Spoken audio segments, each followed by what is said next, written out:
Memorias de un suicida. Segunda parte. Los departamentos. Capítulo primero. La torre del vigía. ¿Qué os parece? Si un hombre tiene 100 ovejas, y se descarría una de ellas, ¿por ventura no deja las 99 y va por los montes a buscar la que se había extraviado? Así, no es de la voluntad de vuestro Padre, que está en los cielos, que perezca uno de estos pequeños. Mateo, capítulo 18 versículos 12 y 14. El hermano Teócrito nos había enviado un mensajero con una invitación para una asamblea en la sala de audición del hospital. Al llegar percibimos que un reducido número de hospitalizados había sido convocado, pues solo integraban la asistencia a aquellos componentes de nuestro grupo que iban a recibir el alta del tratamiento al que venían sometiéndose. No se hizo esperar el director del departamento hospitalario. Acompañado de Romeo y de Alceste, tomó asiento con ellos en la cátedra de honor, mientras el cuerpo clínico, que nos había asistido durante nuestra estancia allí, aparecía en segundo plano, en la tribuna que le estaba destinada. Haciendo uso de su acostumbrada dignidad, y con suma cortesía, el preclaro iniciado se dirigió a los presentes en estos términos. Seguro que Dios, creador de todas las cosas, en lo más alto de los cielos, mis amados hermanos y amigos, es testigo de esta reunión para la cual imploramos su bendición de Padre y Señor. Una sincera satisfacción hace que hoy nuestras almas se llenen de gratitud al Maestro Magnánimo, con el júbilo del triunfo que contemplamos. Vuestra conversión al estado de sumisión a la paternidad divina y, por tanto, a la aceptación del Espíritu como originario de la centella emitida por la voluntad del Todopoderoso y destinado a una gloriosa evolución a través de la eternidad. Seguís, no obstante, todavía débiles, vacilantes y pequeños. Pero tenéis delante de vosotros una carrera infinita a través de los milenios futuros, convidándoos a la perseverante labor del progreso para la conquista de la redención definitiva en el seno amoroso del Cristo de Dios. Convencidos de que un Padre misericordioso, justiciero, amantísimo, vela con dedicación por vosotros, dispuesto a extender su mano protectora para elevaros a las alegrías de su reino, ¿quién de entre vosotros no se sentirá lo bastante estimulado y animado para la lucha compensadora, convencido de la victoria final? ¿Quién dejará de reunir toda la buena voluntad que pueda disponer para intentar elevarse todos los días un grado en la larga y difícil, pero no imposible, ascensión, cuyo ápice es la comunión con el Maestro bien amado, en la unidad gloriosa de su amor? Os reunimos para comunicaros que se cierra hoy la etapa a la que os será permitido llegar en este hospital, de acuerdo a las condiciones orgánicas de vuestro periespíritu, obteniendo sensibles mejoras, que es todo lo que podríais recibir de nosotros. Pero, no solo todavía no estáis curados sino que continuáis enfermos, y enfermos continuaréis por mucho tiempo si no disponéis de una voluntad disciplinada y fuerte para el restablecimiento completo. Somos conocedores de los indefinibles males, las pesadas angustias e indisposiciones aflictivas que en vuestro interior claman socorro, sin que comprendáis por qué os liberamos de la etapa hospitalaria cuando todavía sentís la falta de tantos cuidados. Pero, queridos hermanos, entráis ahora en una nueva fase del tratamiento que conviene a vuestra recuperación de orden exclusivamente moral y mental, pues la verdad es que ya no necesitaríais de un hospital, ni de cirujanos y enfermeros para conseguir la recuperación del plano espiritual, si fueseis individuos de cualidades morales elevadas y de un desarrollo mental basado en las virtudes del corazón y en el cumplimiento del deber. Entonces, vuestra voluntad, conjugada a las vibraciones superiores con que deberíais armonizar vuestras propias vibraciones, abrirían los velos del conocimiento espiritual hacia el cual vuestras mentes estarían habilitadas, gracias a las afinidades espontáneas, e ingresaríais natural y francamente al mundo invisible como si lo hicieseis en vuestro propio hogar, como patria de origen que es, lo invisible, de todas las criaturas. Lamentablemente, sois conscientes que vuestra vida terrena, así como las acciones que practicasteis no implicaron las actitudes necesarias para la admisión de un espíritu en las sociedades del mundo astral.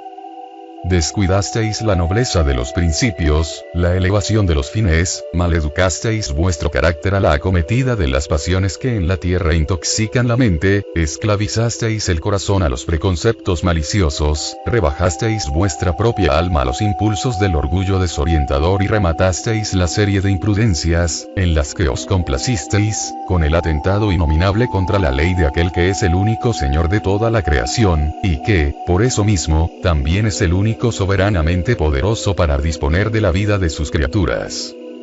En tales condiciones, unidas a prejuicios calamitosos, no lograríais asimilar en la espiritualidad más que el recurso de las formas concretas y las acciones a que vuestra mente estaba habituada. Convenía tolerar vuestra ignorancia y debilidad mental en beneficio de vuestro propio progreso y convenía, asimismo, aplicar la caridad, para conseguir los máximos resultados en un corto espacio de tiempo. Infinitamente misericordiosa, la Providencia Suprema permite a sus ejecutores libertad para servir al bien, a través de métodos suaves, prudentes y persuasivos. Por eso todos vosotros habéis recibido, en medio de la calamidad a que os entregasteis, el tratamiento que mejor favorecería vuestro estado mental, por ser más rápido y eficiente en el auxilio urgente de que carecíais cuando bastaría, en verdad, vuestra propia reacción mental para conjurar el mal que os afligía, si estuvieseis en estado de intentarla. Merced a la sabia providencia, hoy nos reunimos aquí para estas sencillas instrucciones a las que ya podéis prestar el valor debido. Todo lo que nos competía hacer en beneficio vuestro fue íntegramente realizado, es decir, llevar hábil y pacientemente vuestro estado vibratorio a las condiciones de soportar la nueva programación en vuestra trayectoria de espíritus delincuentes que, por eso mismo, mucho tendrán que realizar. Una vez recuperados al estado espiritual, deberéis trabajar en pro de vuestra rehabilitación. Vuestra permanencia en este departamento fue como el curso preparatorio para la admisión a planos donde será preciso que demostréis todo el valor y la buena voluntad de que sois capaces.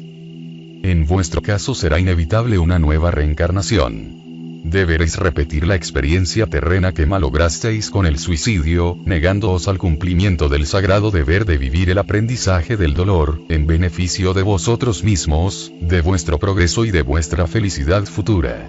No obstante, sois libres de realizarla ahora o más tarde, cuando estéis mejor equipados con el patrimonio moral que podéis adquirir entre nosotros y os consideréis aptos para, en una sola etapa terrena, resolver los compromisos expiatorios más urgentes, lo que será de mucho provecho para vuestros espíritus y muy meritorio.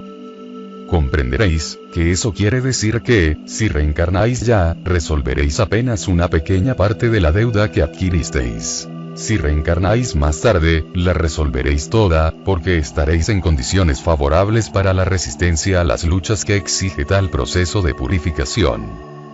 Sería aconsejable que retraséis un poco la reencarnación para la reparación. Mientras tanto, podríais, si os sentís inclinados verdaderamente a los estudios de la ciencia de lo invisible, hacer un curso de iniciación entre nosotros, lo que os capacitaría sobremanera para la victoria, aliviando la amargura y los trastornos inherentes a las experiencias rehabilitadoras dolorosas, pues lo que os ofrecemos, con esa enseñanza, es justamente la ciencia de la vida, bajo los auspicios del gran educador Jesús de Nazaret, cuya doctrina la humanidad insiste en rechazar, desconociendo que, actuando así, postergan a un futuro remoto su felicidad y la gloria de su destino infinito. Esa ciencia podríais aprenderla también en la Tierra, porque allá existen varios elementos, sólidos y veraces, capaces de iluminar cerebros y corazones, impulsándolos hacia el camino de la verdad. En la historia de la humanidad resplandecen figuras eminentes, señaladas con las verdaderas credenciales de las virtudes y de la sabiduría que les otorgaron el título de instructores capaces de orientar a los hombres hacia sus magníficos destinos de hijos de Dios. Ellos bajaron de las altas esferas espirituales, reencarnaron entre sus hermanos, los hombres, se rebajaron al sacrificio del cuerpo carnal, para servir a los soberanos designios del Creador a través del amor a las criaturas menos evolucionadas, a las que tratan de educar y elevar, concediendo a los trabajos en torno de tan sublime ideal sus mejores esfuerzos y la buena voluntad que subliman sus almas de misioneros e instructores. en Jesús de Nazaret encontraréis la más eminente de esas respetables figuras que visitaron las sombrías regiones terrenas, y bajo cuya orientación actuaron las demás, ya que hasta hoy ninguna entidad que habitó la Tierra tuvo capacidad para alcanzar, con el pensamiento remontado a los orígenes del planeta, la época exacta en que él recibió de las manos del Todopoderoso la Tierra y su humanidad para elevarlas del abismo inicial, educarlas y glorificarlas en las irradiaciones de la luz inmortal.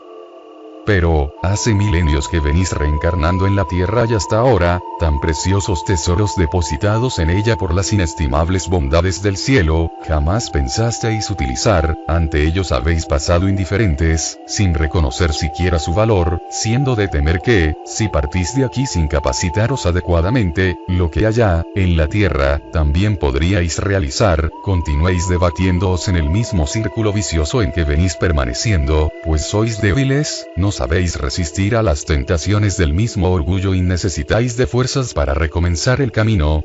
De todos los que ingresaron aquí con vosotros hace 3 años, muchos continúan en condiciones de no poder intentar nada en absoluto, por el momento. Algunos, presos a los recuerdos de las pasiones absorbentes, endurecidos en el error de la incredulidad y del desánimo, completamente incapacitados moral y mentalmente para los servicios del progreso normal, requerirán todavía de la tolerancia de la caridad del amor santo de María, que tanto se compadece de los desgraciados, como madre modelo que es.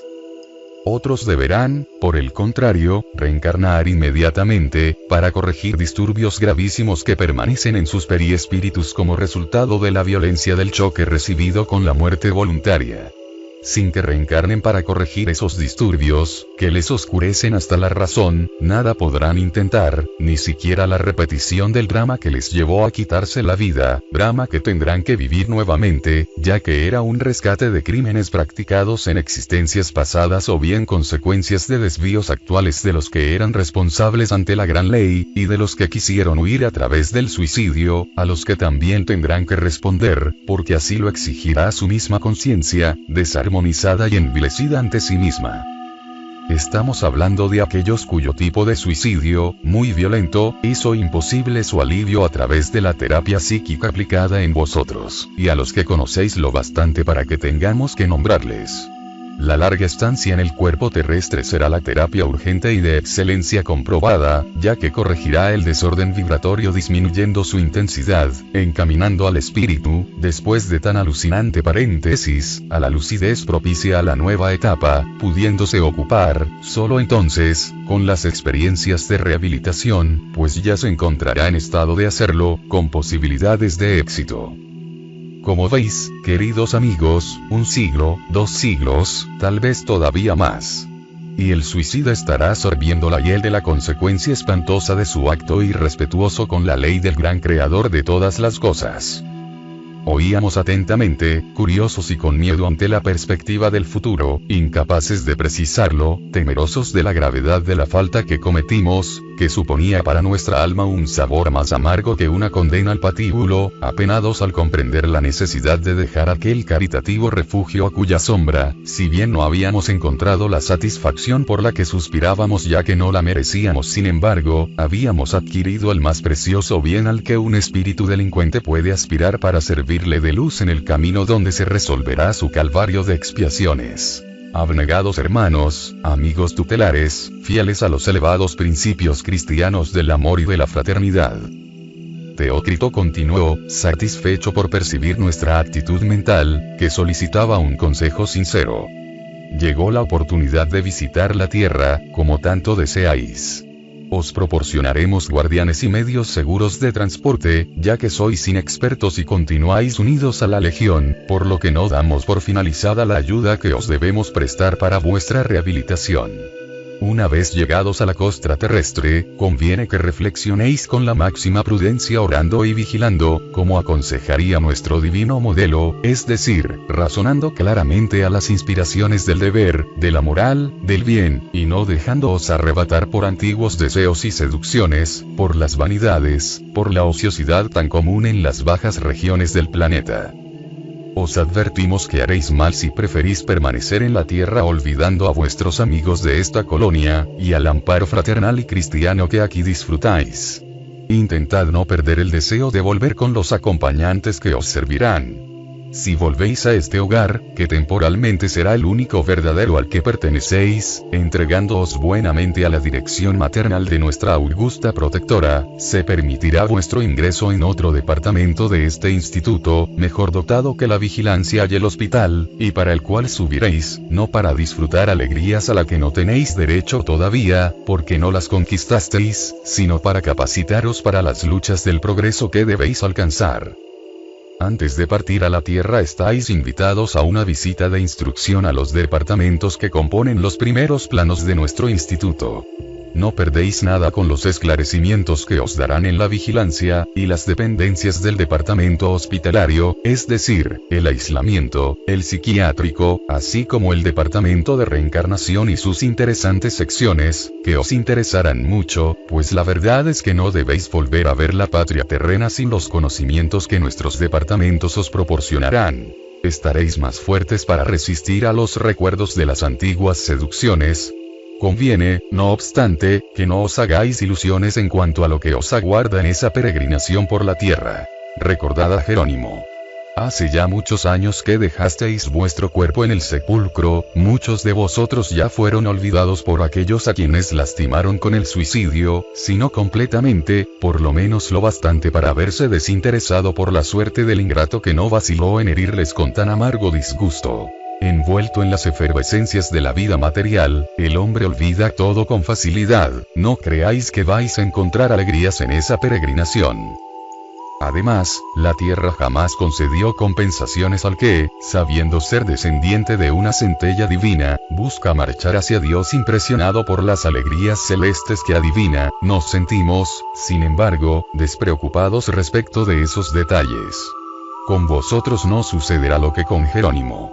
Estáis preparados para las posibles decepciones, para los choques inesperados de sucesos que ignoráis. Ahora, id a reposar, y que el Maestro Divino os conceda inspiración. A la mañana siguiente, cambiamos de residencia. Joel nos condujo a un pabellón anexo al hospital, a una especie de albergue donde se hospedaban los recién desligados de la gran institución, enguirnaldado de rosas trepadoras y rodeado de esbeltos cipreses, recordando paisajes clásicos de la vieja India, tan querida y celebrada por todos los maestros a los que nos veíamos unidos. Le llamaban pabellón hindú o la mansión de las rosas. No obstante, las brumas amortajaban de nostalgias también ese rincón plácido, envolviéndole en su eterno sudario blanco. Un bienestar indefinible llenaba nuestra alma en esa mañana encantadora. Belarmino, que de ordinario se mantenía serio y pensativo, estaba risueño y comunicativo. Juan de Acevedo se confesaba muy esperanzado y afirmaba estar dispuesto a realizar todo lo que el hermano Teócrito había aconsejado, para lo que pretendía dialogar con el director. En cuanto a mí, me sentía hasta feliz, permitiéndome hasta la veleidad de proyectos literarios para el futuro, pues creía que en la próxima visita a la Tierra conseguiría un estruendoso éxito de más allá de la tumba, volviendo a las lides literarias que me fueran comunes con la ayuda del primer medium que encontrase.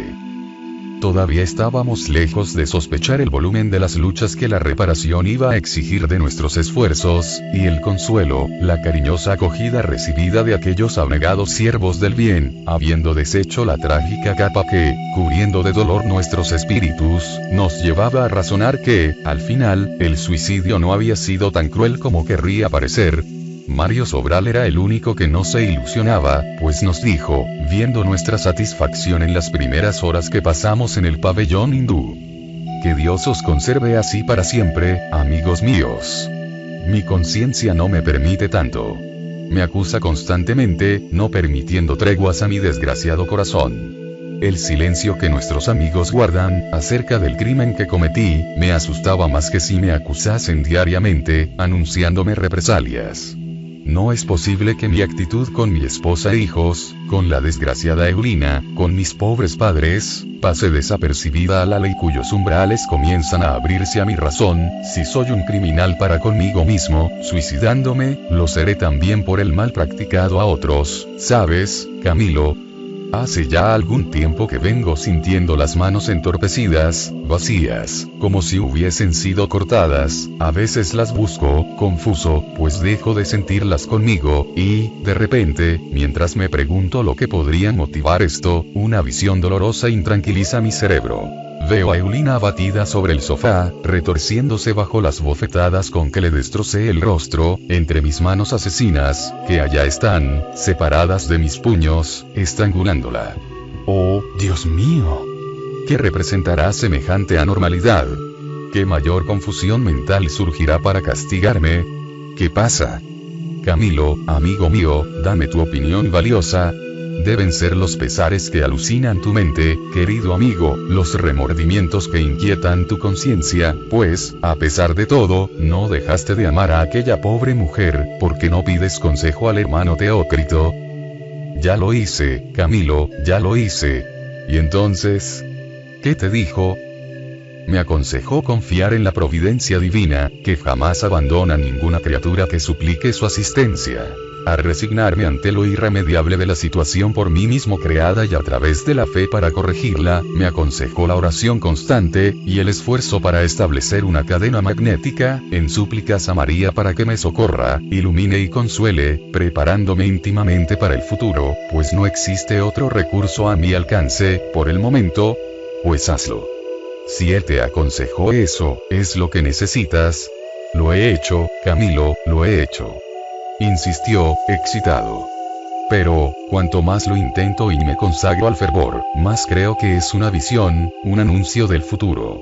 Al reencarnar, como afirman Alceste y Romeo, para expiar mi doble crimen iré mutilado, sin las manos, porque ellas están ocupadas en otra parte, al servicio del crimen. Ellas se deshonraron en mi compañía, estrangulando a una pobre mujer indefensa. Ya ni siquiera las tengo, Camilo. No las siento, no las veo, fueron sepultadas con el cuerpo de Eulina, y para volverlas a ver, honradas y redimidas de la mancha infame, necesitaré padecer el martirio de una existencia terrena despojado de ellas, para aprender en el sacrificio, en las torturas inimaginables de ahí consecuentes, en la vergüenza de la normalidad humillante, que las manos son un patrimonio sacrosanto del aparato carnal, que solamente deberemos emplearlas al servicio del bien y de la justicia, y no del crimen. Eulina estaba indefensa por partida doble, por ser mujer, y, por tanto, frágil, y desamparada de la familia y de la sociedad, pues era apenas una desgraciada prostituta. Pero, antes de ser así, tan infeliz y desgraciada, era, por encima de todo, una criatura de Dios, hija de un ser supremo, todopoderoso y justiciero, como yo también lo soy, como tú, amigo Camilo, y toda la humanidad. Ese padre, que a todos los hijos ama indistintamente, ahora me pide cuentas de la vida que yo corté, bien supremo del que solo él puede disponer y conceder. Nadie podría arrebatar a Eulina su derecho de hija del Creador Supremo, a ella, pobre infeliz, que ningún otro derecho tenía en aquel mundo abyecto, ni siquiera el de vivir, puesto que yo no quise que ella continuase viviendo y por eso la maté. Yo maté a Eulina. Y, ahora, oigo repercutir, en lo más recóndito y profundo de mi espíritu impregnado de remordimientos, la voz austera y conmovedora de la conciencia, que es como la voz del propio Dios repercutiendo en nuestro ser inmortal. Caín, Caín. ¿Qué hiciste de tu hermano? Oh, Camilo, Camilo, amigo mío. Cuando estrangulé a Eulina, me olvidé de que también ella era hija de Dios y que también tenía sagrados derechos concedidos por ese Padre misericordioso y justo. Y ahora, las lágrimas corrían a borbotones entrecortando sus palabras, y una nube conmovedora cubrió de tristeza el aire sereno de la mansión de las rosas.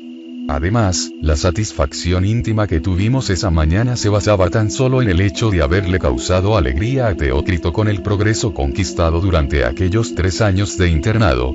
Carlos y Roberto de Canalejas nos acompañaron en la visita de instrucción sugerida por el director del departamento hospitalario. La iniciamos en la torre del vigía que, cual fortaleza invencible en plena región bárbara de lo invisible, defendía un puesto avanzado de vigilancia contra las embestidas nocivas de múltiples géneros, ya que hasta las emanaciones mentales inferiores, provenientes del exterior, se combatían allí como si fuesen las peores invasiones. La extensión a recorrer era grande. un carro sencillo y ligero nos recogió, pues ni siquiera imaginamos hasta entonces la posibilidad de impulsarnos con el pensamiento, practicando el vuelo.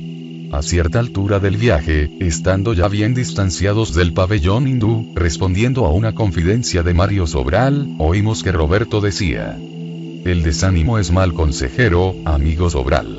Es interesante que medites serenamente en la propuesta ofrecida por la experiencia del hermano Teócrito. Aparentemente es un consejo trivial e inexpresivo.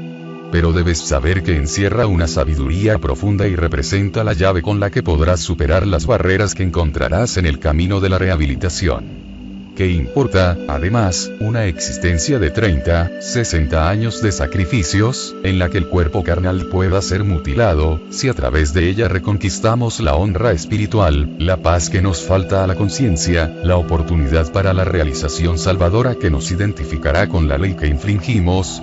No temas los trabajos de la expiación, Mario, ya que todos nosotros, los que erramos, la necesitamos para aliviar la conciencia y, por tanto, el destino, de las responsabilidades envilecedoras, que tanto nos indisponen con la armonía de la ley divina, creando anormalidades alrededor de nosotros.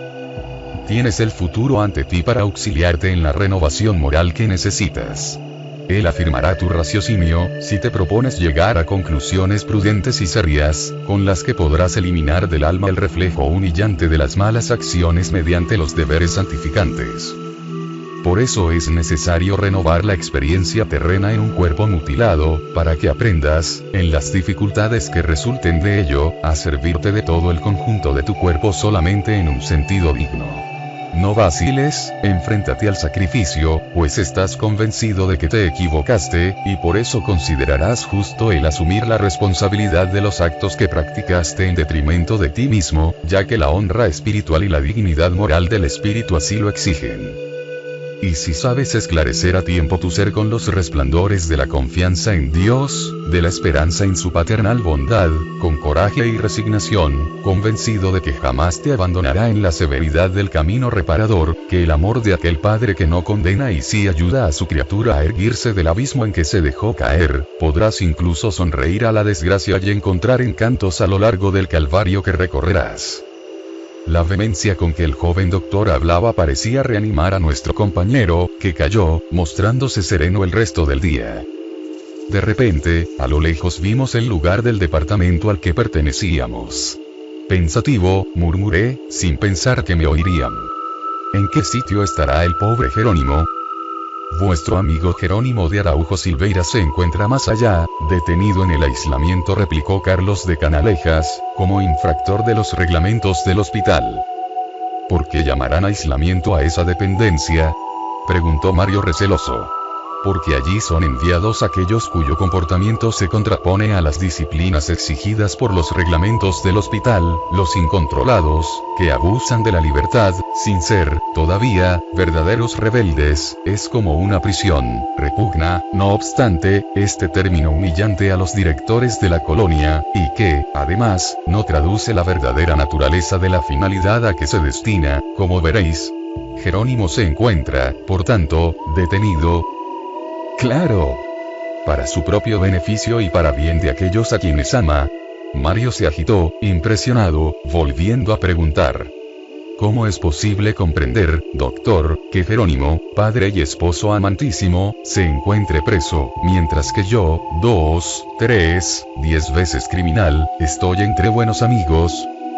Eres un espíritu sinceramente arrepentido, Mario, que te dejas aconsejar por los responsables de tu tutela ante María.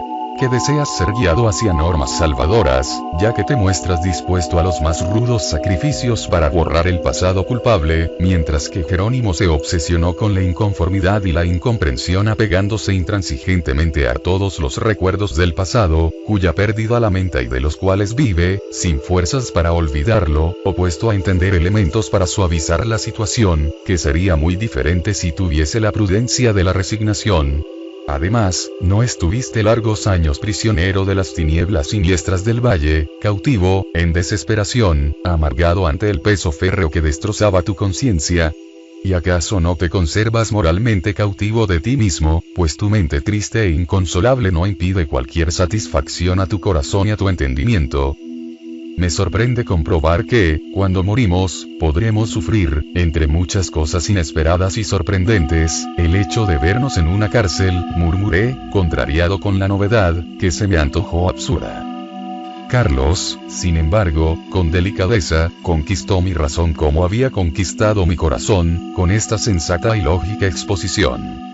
En primer lugar, Camilo, tú te refieres a una cárcel, cuando yo solo mencioné aislamiento, pues la palabra prisión era impropia para lo que allí sucede. En segundo lugar, estaréis de acuerdo, todos vosotros, que no debería ser una sorpresa la existencia de prisiones aquí, en el más allá. Fuisteis intelectuales, y esa ignorancia destaca, precisamente porque sois esclarecidos. Pensamos aquí, muchas veces, cuando llegamos a comprender las actuaciones generales de los espíritus desencarnados inferiores, sobre lo que sería la humanidad terrestre si no existiese represión en las sociedades espirituales, ya que, incluso existiendo, hay hordas siniestras de malhechores del plano invisible que atacan a todas horas a los hombres incautos que favorecen su acceso, contribuyendo para su caída y para el desorden entre las naciones. En la tierra no hay quien ignore la realidad que acabáis de descubrir aquí y que tanto parece disgustaros. Jesús se refirió a ese importante hecho varias veces, y hasta insinuó la posibilidad de atar al delincuente de pies y manos. Las religiones insisten en pregonar tan sombría enseñanza. Y, aunque lo hagan imperfectamente, no por eso dejan de anticipar una realidad. A su vez, la tercera revelación, que, en la Tierra, desde hace ya algunos años viene presentando extensas noticias del mundo invisible, pone al descubierto, para el entendimiento de cualquier inteligencia, impresionantes detalles al respecto de la palpitante realidad que hasta los pueblos más antiguos aceptaban y comprendían en su justa expresión, como verdades dignas de respeto. Si os sorprendéis en este momento al conocer que vuestro amigo se encuentra detenido en el aislamiento de los rebeldes, será porque nunca os preocupasteis con asuntos realmente serios, prefiriendo orientar vuestras dotes intelectuales hacia las frivolidades improductivas, propias de las sociedades humanas que se complacen en la ociosidad mental y en la inercia de la comodidad intelectual. Me callé, rememorando muchas referencias que a tal respecto había obtenido cuando era hombre, a través de lecturas y estudios, pero a las que no presté sino una relativa atención, pues, cegado por la vanidad de suponerme sabio, prudente y lógico, consideraba las filosofías religiosas, en general, fuentes sospechosas del interés colectivo que las creó, reservando respetuosas deferencias solo para los santos evangelios, a los que consideraba excelentes códigos de moral y fraternidad, establecidos por un hombre superior que se presentaría como el modelo de la humanidad, a pesar de ser excesivamente místico para poder ser imitado por criaturas en lucha perenne con obstáculos opresivos, tanto que, para mi enfermizo entendimiento, envenenado por la ignorancia presuntuosa, que, fuera del propio ámbito, exacerbado por el orgullo, solo tinieblas puede encontrar, había fracasado él mismo en la práctica de las magníficas normas que expuso, pues se dejó vencer en un patíbulo infame, mientras que la humanidad continuó cayendo en insondables abismos. Roberto de Canalejas, sin embargo, continuó, manteniendo la conversación. Además, porque no iban a existir de este lado de la vida prisiones y rigores si hay aquí un mayor porcentaje de delincuentes que allí, pues grandes errores han sido cometidos por los hombres, contra los que no hay penas establecidas en las leyes humanas, pero que tienen un gran peso en los incorruptibles estatutos de la justicia del más allá. ¿Cuántos crímenes dejan de recibir castigo en la tierra, no obstante estar penalizados por sus leyes? ¿O pensáis que puede el hombre vivir en rebeldía a la justicia, sin que no pase nada? ¿Creéis que la muerte transforma en bienaventurados a cuantos se excedieron en la práctica de desatinos en el mundo material? ¿Os engañáis? El hombre que vivió como un impío, desafiando con sus actos diariamente las leyes divinas en contra de sí mismo, del prójimo y de la sociedad, con una tremenda falta de respeto al futuro espiritual que le aguarda, entrará como impío, como reo que es, en el mundo de las realidades, donde será castigado por las consecuencias lógicas e irremediables de las causas que creó. Por eso le veis aquí o en otras regiones en las que son mayoría los elementos espirituales inferiores, y también en el propio escenario terrestre, ya que la tierra ofrece a la jurisdicción divina campos vastísimos para el ejercicio de las penalidades necesarias a sus reos. acumulación de sufrimientos, luchas duras, incontables, en el sentido de borrar de las conciencias culpables el fuego del remordimiento, y como en las estancias sombrías de lo invisible solo ingresan espíritus criminales que creen todavía hombres, voluntariosos y prepotentes, queriendo continuar actuando en perjuicio del prójimo y de sí mismos, se impone la necesidad de rigores, de la misma forma que en la sociedad terrena pasa con aquellos que infringen las leyes humanas, pues debéis saber que las organizaciones terrestres son copias imperfectas de las instituciones modelo de la espiritualidad. Se deslizaba el vehículo, acercándose a nuestro destino. Se hizo el silencio alrededor nuestro, quedándonos todos pensativos con lo que acabáramos de oír. Tan sencillo, tan real se presentaba aquel mundo astral, que su misma realidad y su impresionante sencillez contribuía para la confusión de creernos hombres, cuando éramos espíritus. La torre del vigía se dibujaba incrustada en capas cenicientas, recordando a las antiguas fortalezas de Europa. Su porte majestuoso, infundiría respeto o temor al transeúnte de las vías de lo invisible que no conociese su finalidad. Acompañados de los guías que llevábamos, entramos libremente. Una conmoción penosa llenó de vibraciones de angustia a nuestro ser acobardado por el recuerdo de los sinsabores soportados, pues aquel ambiente pesado y sombrío nos recordaba los dramas vividos en las penumbras del Valle Siniestro. La torre era, como sabemos, dependencia del Departamento de Vigilancia, y, aunque fuese autónomo, debía cooperar con la Dirección General de aquel departamento, en cohesión perfecta de ideas y fraterna solidaridad.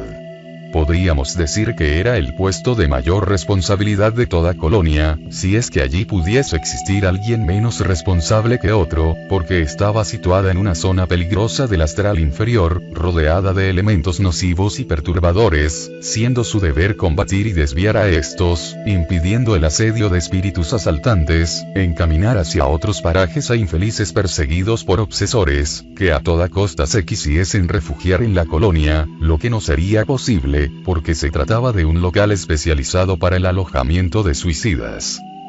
La dirección interna estaba a cargo de un ex sacerdote católico, portugués, que hace mucho tiempo fue iniciado en los templos científicos de la India.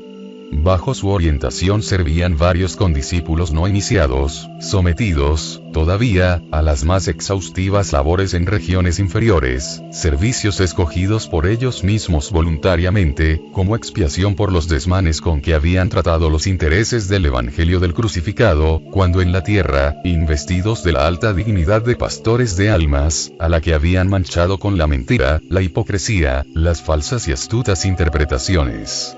Las funciones del director eran solo a título interno, limitadas a una supervisión general, porque las funciones de defensa eran responsabilidad de la sede central del departamento. Recibidos por unos amables asistentes, fuimos inmediatamente conducidos a la sala del director y presentados por nuestros buenos amigos, los de Canalejas, que a su vez presentaron la credencial de Teócrito, solicitando la conveniente visita a los grupos que iniciaban su instrucción. Bondadosamente acogidos, nos saludaron en nombre del maestro de los maestros y de la guardiana de la legión, haciendo el director votos por nuestro restablecimiento completo y progreso. Encantados, notamos que no existía superficialidad o afectación social en las maneras de aquellos que nos hablaban. Al contrario, la sencillez y las hermosas expresiones de verdadera solidaridad irradiaban indefinibles atractivos, cautivándonos gratamente. Una vez concertado el programa de visitas entre nuestros guías y el director, Padre Anselmo de Santa María, no perdimos tiempo en conversaciones ociosas, sino que el digno dirigente inició importantes explicaciones mientras caminábamos hacia los pisos superiores. Tenemos el grato deber de concluir este capítulo con la información obtenida durante la visita. Comenzaré aclarando, mis queridos amigos, iba diciendo el padre Anselmo, mientras subíamos, que la torre del vigía, en este momento, tiene una gran actividad, dada la circunstancia de no estar todavía definitivamente establecidos. Hay carencia de trabajadores especializados y todos nuestros departamentos se encuentran sobrecargados, desdoblándose en actividades múltiples. Nosotros, por ejemplo, los de la torre, atendemos a casos tan diversos como difíciles, como veréis, realmente diferentes de la especialidad que solo deberíamos tratar. Habíamos, ya, alcanzado el piso más elevado, pues nuestra inspección iba en sentido inverso, es decir, del piso superior hacia los inferiores.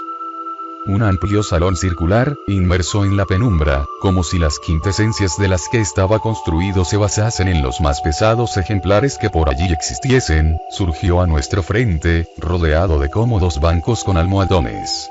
Unas puertas anchas, con vidrieras, se extendían alrededor, dejando ver lo que pasaba en el interior de cada aposento. A una indicación del amable guía nos acercamos a las puertas y examinamos en lo posible el interior, pero no nos fue franqueada la entrada. Sin embargo, no oíamos ningún sonido. Las vidrieras debían ser de una sustancia aislante, a prueba de ruidos. En el primer gabinete se encontraban unas extrañas baterías de aparatos que parecían ser grandiosos telescopios, maquinarias perfeccionadas, elevadas al estado ideal, para visualizar a grandes distancias, una especie de rayos X, capaces de sondear los abismos del espacio infinito, así como del mundo invisible y de la Tierra. Otros, sin embargo, no teníamos la menor idea de su utilidad.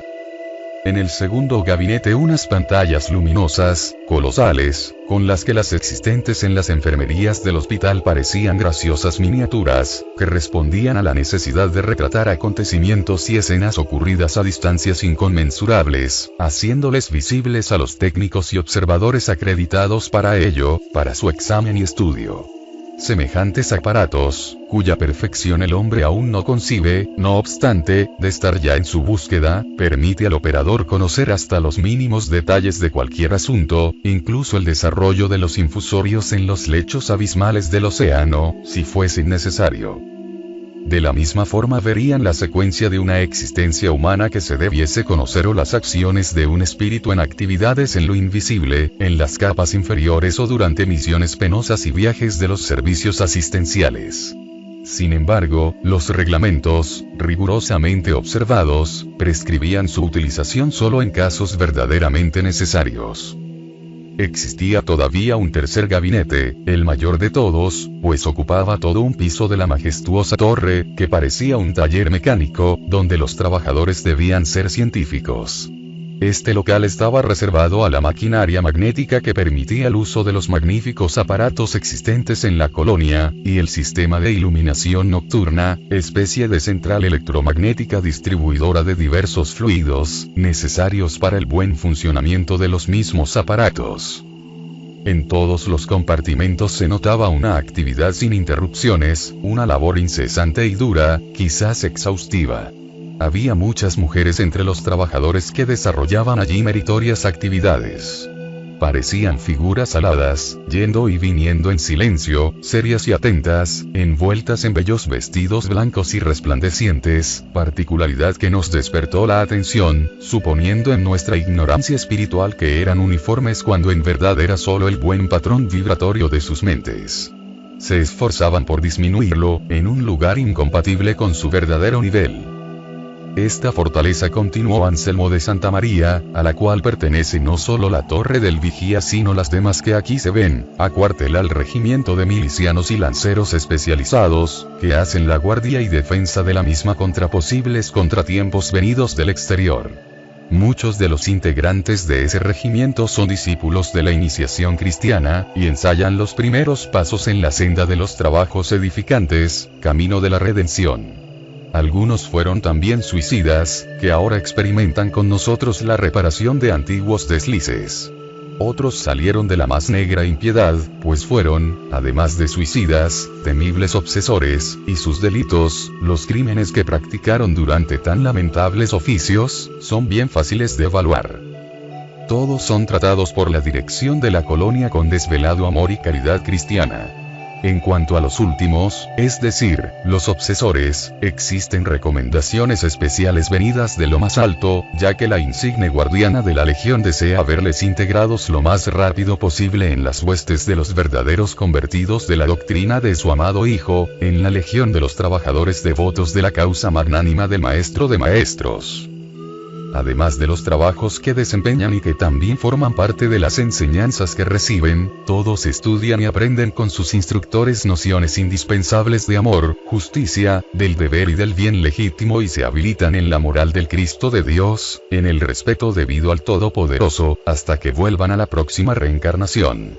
No obstante, muchos ya vencieron las primeras etapas, es decir, volvieron ya de las terribles reencarnaciones expiatorias, continuando aquí su instrucción para progresos futuros.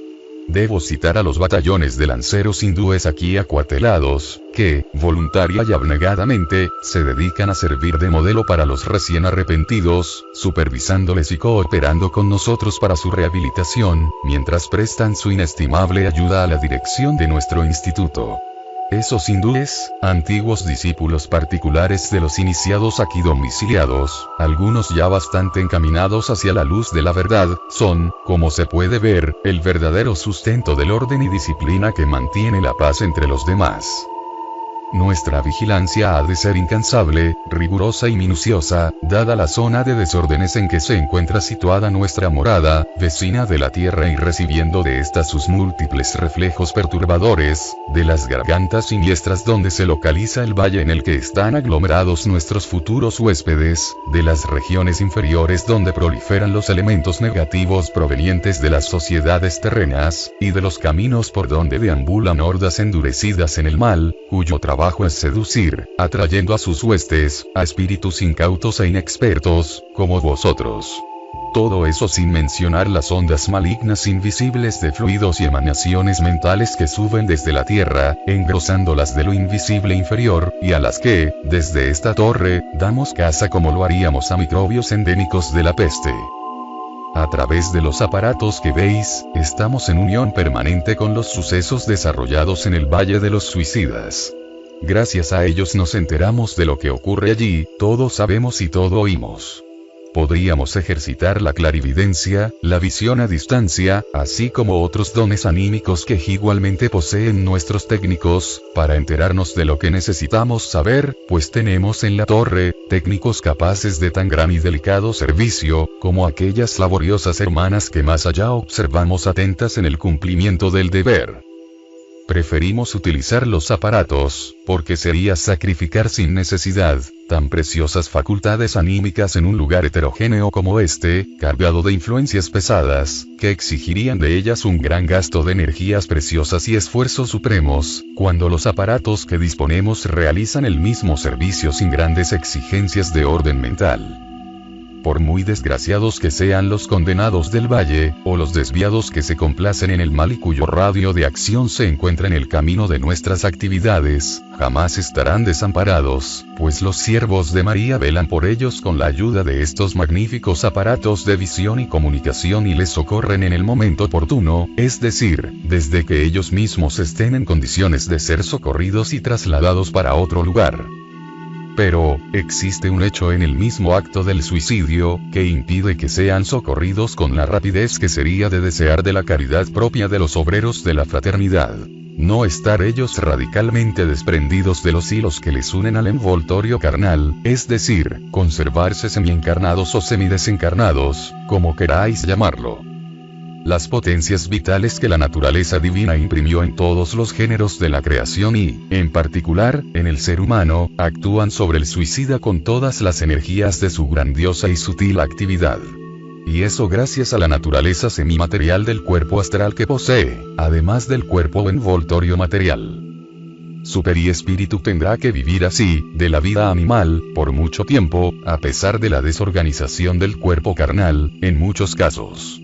Palpitarán en él, con pujanza impresionante, las atracciones vivísimas de su calidad humana, hasta que las reservas vitales, suministradas para el periodo completo del compromiso de la existencia, se agoten por haber alcanzado la época, prevista por la ley, de la desencarnación. Permanecerá el suicida en tan deplorable y anormal situación, sin que nada podamos hacer para socorrerle, a pesar de nuestra buena voluntad.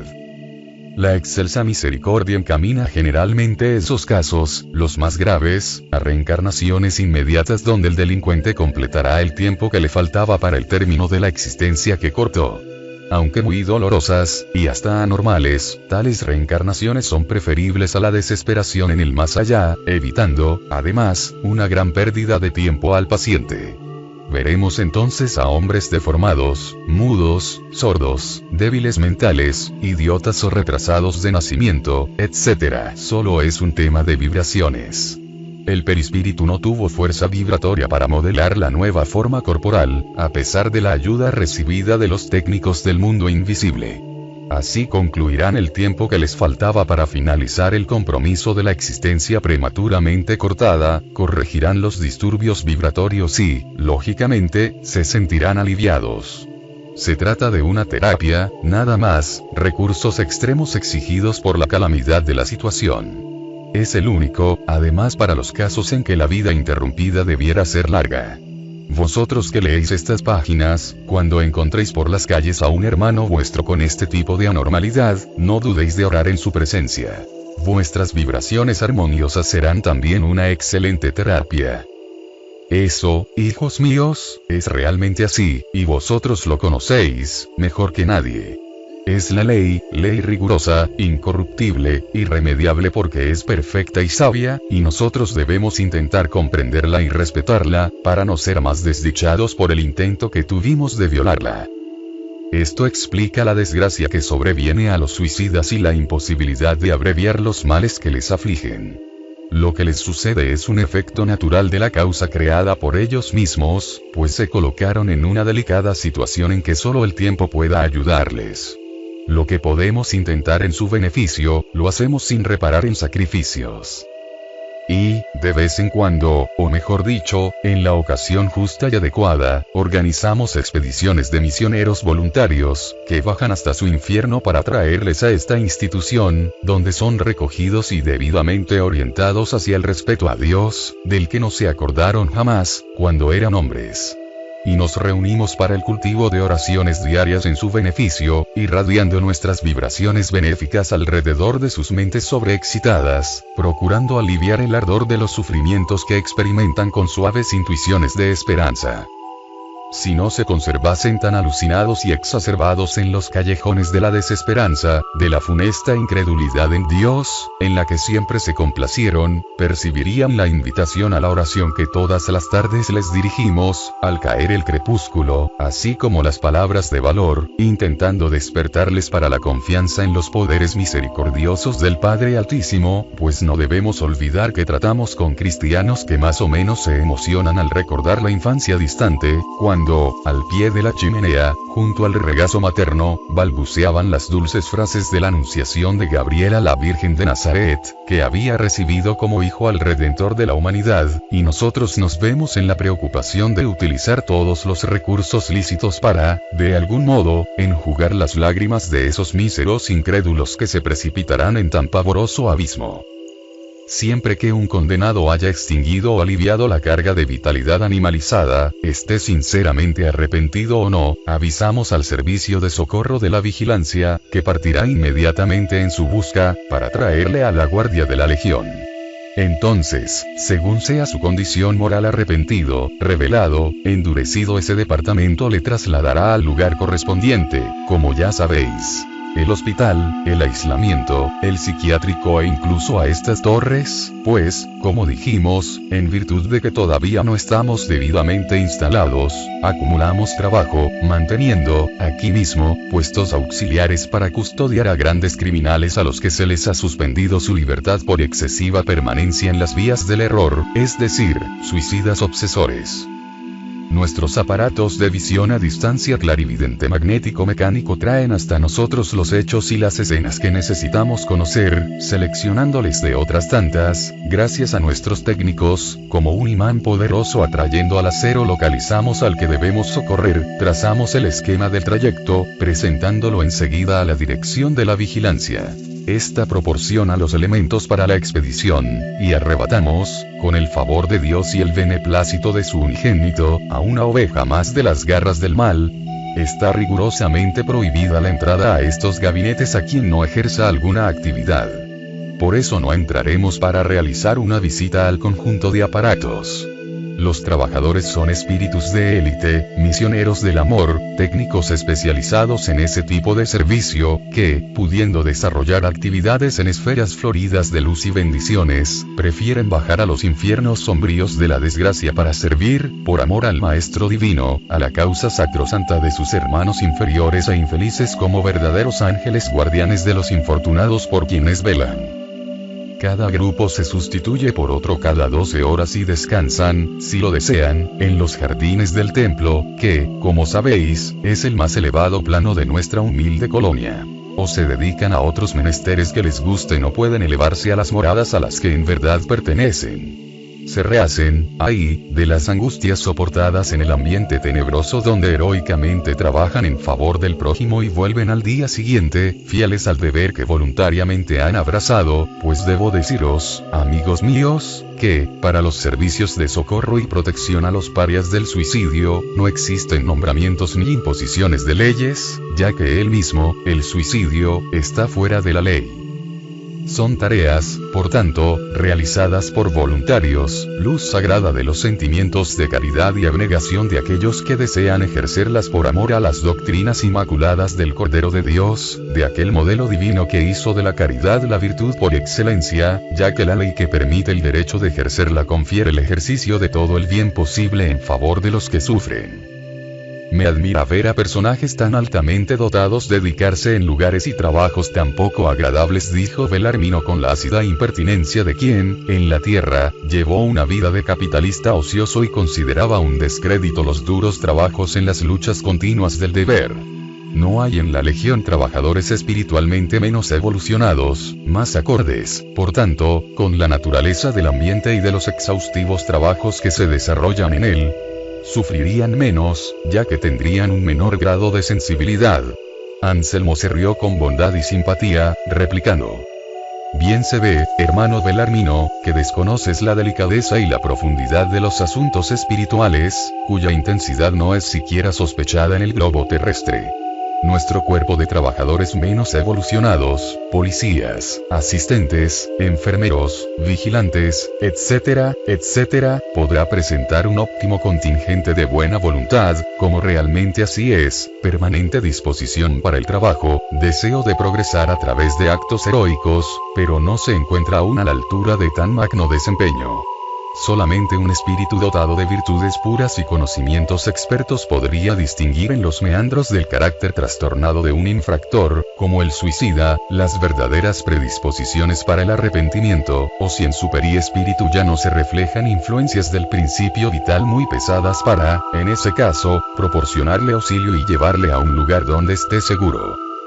Solo un técnico, investido de extensos conocimientos psíquicos, sabrá extraer de la memoria profunda de uno de esos reos, martirizados por el sufrimiento, sus existencias anteriores, retrocediendo con él por las vías del pasado, volviendo a ver su historia vivida en la tierra, para, a partir de ahí, en base a su biografía, estudiar la causa que le impulsó al fracaso, orientando de ahí en adelante el programa reeducativo que le aplicarán más tarde en el instituto, pues gracias a los informes de los técnicos de los departamentos de la vigilancia y del hospital, los pacientes admitidos en la colonia serán clasificados y encaminados a los varios puestos de recuperación que tenemos, que se extienden incluso a los parajes terrestres, a través de los servicios reencarnatorios. Solamente un ser abnegado, bastante evolucionado y seguro de sí mismo, podría contemplar, sin horrorizarse hasta la locura, los lugares inferiores donde la degradación y el dolor alcanzan la cumbre del mal, que, en comparación con el valle donde estuvisteis, este último parecería hasta confortable. Por ejemplo, existen almas de suicidas que no llegan a ingresar al valle por vías naturales. Ingresar allí ya supone para el delincuente estar más o menos amparado bajo nuestra asistencia y vigilancia, aunque oculta, y ser inscrito en los registros de la colonia como candidato a la futura hospitalización. Existen también aquellos que son aprisionados, o seducidos y desencaminados, antes de llegar al valle, por bandas de obsesores, que, a veces, también fueron suicidas, o mistificadores, entidades perversas y criminales, cuyo placer es la práctica de vilezas, escoria del mundo invisible, desorientados por sus propias maldades, que continúan viviendo en la tierra al lado de los hombres, contaminando la sociedad y los hogares terrenos que no les ofrecen resistencia a través de la vigilancia de los buenos pensamientos y prudentes acciones, haciendo infelices a incautas criaturas que les dan acceso con su misma inferioridad moral y mental. Esclavizado por semejante horda, el suicida comienza a experimentar torturas ante las cuales los acontecimientos que suceden en el valle, que son el resultado lógico del acto del suicidio, parecerían cosas agradables. Al no disponer de poderes espirituales verdaderos, esos infelices, que viven divorciados de la luz del bien y del amor al prójimo, se alojan, generalmente, en lugares pavorosos y siniestros de la propia tierra, afinados con sus estados mentales, tales como en el seno de los bosques tenebrosas, catacumbas abandonadas de los cementerios, cavernas solitarias de montañas, muchas veces desconocidas por los hombres, y hasta en los antros sombríos de roquedales marinos y cráteres de volcanes extintos. Hipócritas y mentirosos, hacen creer a sus víctimas que esas regiones son obra suya, construidas por el poder de sus capacidades, pues envidian a las colonias regeneradoras dirigidas por las entidades iluminadas, y, aprisionándoles, les torturan de todas las formas posibles, desde la aplicación de malos tratos físicos y de la obscenidad, hasta enloquecer sus mentes, ya inflamadas por la profundidad de los sufrimientos que sentían antes.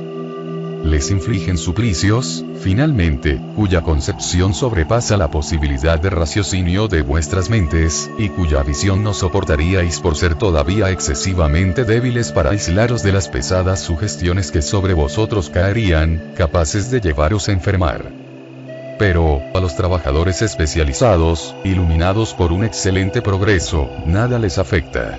Están inmunizados, dominan el propio horror al que asisten con las fuerzas mentales y vibratorias de que disponen, y hasta las más extrañas regiones del globo bajan las lentes de sus telescopios magnéticos, de su televisión poderosa, así como la solicitud de sus elevados pensamientos de fraternidad cristiana, y van en busca del alma atribulada de los desgraciados que se vieron doblemente desviados de la ruta lógica del destino, por el mismo acto del suicidio y por la afinidad inferior que les arrastró a la unión con los elementos de la más baja especie existente en lo invisible. Les encontramos, a veces, después de investigaciones perseverantes y exhaustivas. No siempre, sin embargo, al localizarlos, podremos arrebatarlos inmediatamente.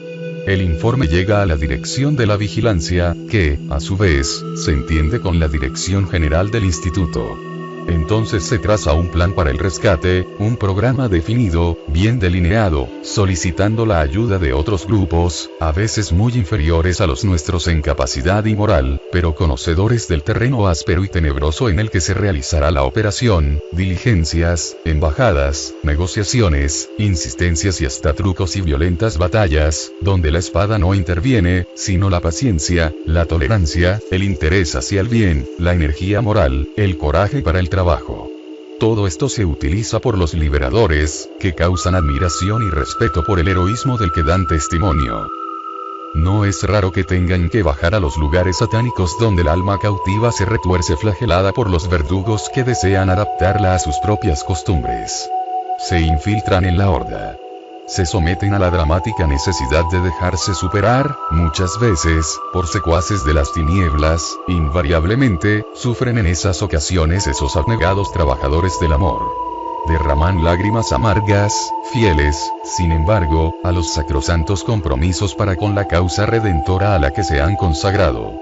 Pero no vacilan en el puesto de misioneros, al que se comprometieron con el divino modelo que se sacrificó por la humanidad, y prosiguen, enérgicos y heroicos, en los servicios para el bien de sus hermanos menores.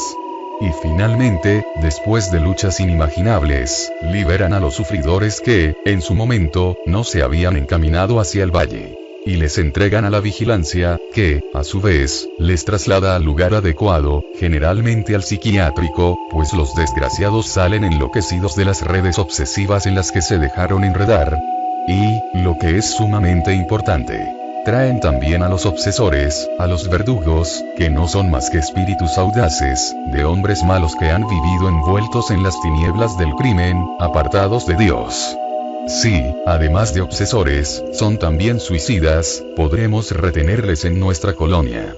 Les alojamos mientras, aquí mismo, en la vigilancia, en un lugar apropiado de esta fortaleza, ya que ellos no tienen afinidades para ningún otro plano mejor que este, y son considerados elementos peligrosos e indeseables en dependencias donde se opera la elevación de la moral de otros delincuentes ya predispuestos al bien.